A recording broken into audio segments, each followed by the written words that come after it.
திராவிட பேரொளி பண்டிதர் அயோத்திதாசருடைய சிலைக்கு மாலை அணிவித்து மரியாதை செலுத்தி அவரை வணங்கியிருக்கிறோம்.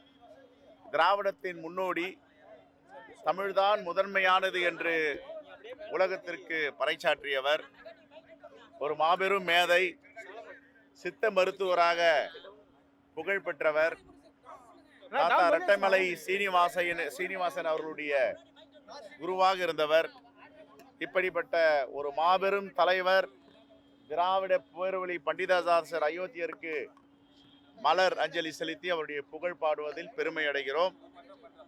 2023ஆம் ஆண்டு அப்பொழுது மாண்பு முதலமைச்சராக இருந்த அண்ணன் முத்துவேல் கருணாநிதி ஸ்டாலின் அவர்கள் சட்டப்பேரவையில் நாங்கள் வைத்த கோரிக்கையை ஏற்று திராவிட பேரொளி பண்டிதர் அயோத்திதாசர் மணிமண்டபத்தை இங்கே நிறுவினார்.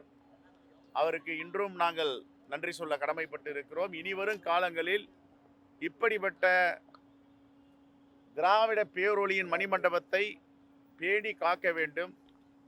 பக்கத்தில் காமராஜருடைய பெருந்தலைவர் காமராஜருடைய மணிமண்டபம், இந்த பக்கம் மகாத்மா காந்தியுடைய மணிமண்டபம், இதையெல்லாம் நல்ல முறையில் பராமரிக்க வேண்டும் என்றுதான் புதிய அரசிற்கு எங்களுடைய வேண்டுகோள்.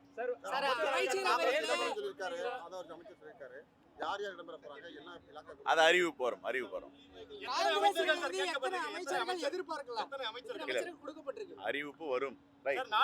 மாநிலங்களவை உறுப்பினர் பதவியும் காங்கிரஸ் சார்பாக கேட்கப்படுறதா தகவல் கேட்டிருக்கீங்களா?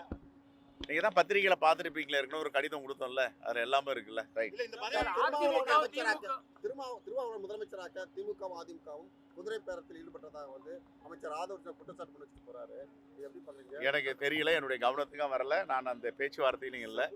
எனக்கு தெரிஞ்சா பேசியிருக்காரு, அவரும் பேசியிருக்காரு. தெரியல.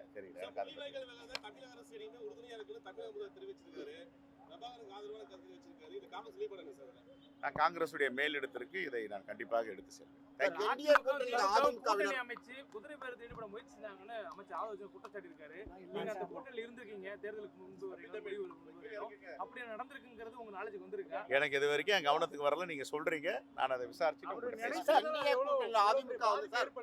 அதிமுக திமுக இணைந்திருந்தால் அது அரசியல் ரீதியாக எவ்வளவு பின்னடைவு ஏற்படுத்தி இல்ல, அதிமுக திமுக இணைவது என்றது மாதிரி பத்திரிகையிலும் ஊடகங்கள் தான் பார்த்துட்டு இருக்கேன். உண்மையிலேயே அது மாதிரி எல்லாம் பேசினாங்களா, அது மாதிரி இணையத்துக்கு வாய்ப்பு இருக்கான்றதுன்னா 1000 மில்லியன் கேள்விகள் இருக்கு.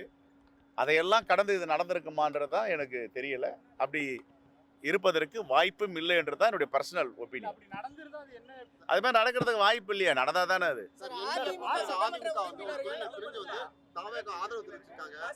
ஆதரவு தெரிவிக்கும் அதை ஏற்றுக்கொள்ளும் பட்சத்தோட காங்கிரஸ் நிலைப்பாடு எது இதுல சட்டமன்ற உறுப்பினர் ஆதரவு தெரிவிச்சிருக்காங்க. அது இந்திய கூட்டணியோட கட்சி தான் இப்போ அவங்க ஆதரவு தெரிவிக்கும். தாவேக்காவை ஏற்றுக்கொண்டால் உங்க நிலைப்பாடு எப்படி? காங்கிரஸ் நிலைப்பாடு நாங்கள் பரிசீலனை பண்ணுவோம், பேசுவோம், எல்லாரோடையும் கலந்து பேசுவோம். தேங்க்யூ.